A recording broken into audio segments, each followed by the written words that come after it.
ఇక చెడగొట్టు వానలతో పంటలు ఆగం. రాష్ట్ర వ్యాప్తంగా అనేక చోట్ల దంచికొట్టిన వానలు. కొనుగోలు సెంటర్ల దగ్గర తడిసిన వడ్లు, వనపర్తిలో తడిసిన 2000 ధాన్యం బస్తాలంట. పాపం హైదరాబాద్లో కూల్గా మారిన వాతావరణం. మరో 5 రోజులు వానలు ఉంటాయంట. 18 జిల్లాలకు ఎల్లో అలర్ట్ జారీ చేసింది వాతావరణ శాఖ. ఇక మెదక్ జిల్లా నిజాంపేటలో తడిసిన వడ్లను కుప్పేస్తున్న మహిళ. రైతులను అయితే పట్టించుకోండి. ఎలక్షన్లలో కొంతమందికి తెలియదు కానీ చాలా దారుణంగా ఉంటుంది. ఎందుకంటే 6 నెలలు కష్టపడి మొత్తం చేతికొచ్చి మొత్తం అంతా ఎండ పోసి అవంతా వేసిన తర్వాత ఒక్కసారి వర్షం వచ్చేసి అవన్నీ తడిచిపోయి అవి మొలకలు అవుతా ఉంటే రైతు గుండె వలుగుతుంటుంది.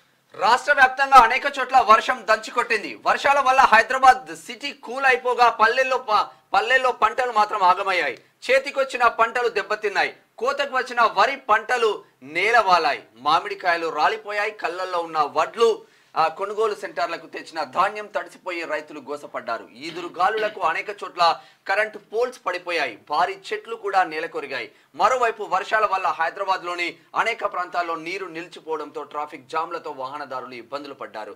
రాష్ట్రంలో శుక్రవారం సాయంత్రం నుంచే వాతావరణం ఒక్కసారిగా మారిపోయింది.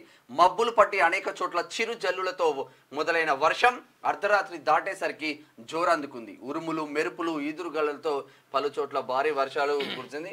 మొత్తం మీద ఇక చల్లబడ్డ పట్నమైంది, ఆగమైన పల్లె అయిపోయింది.